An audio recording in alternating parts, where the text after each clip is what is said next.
வாழ்த்துக்களை தெரியப்படுத்திக் கொள்கிறோம். இம்மாணவன் திருவிளக்கை ஏற்றி இன்றைய பிரார்த்தனையை துவக்கி வைப்பார். வாழ்க பல்லாண்டு, வாழ்க பல்லாண்டு,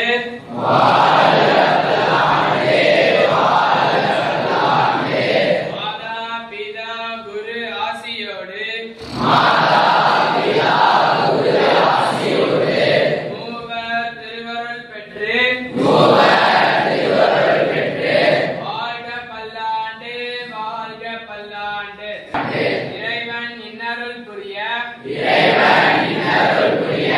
வாழ்க பல்லாண்டு, வாழ்க பல்லாண்டு.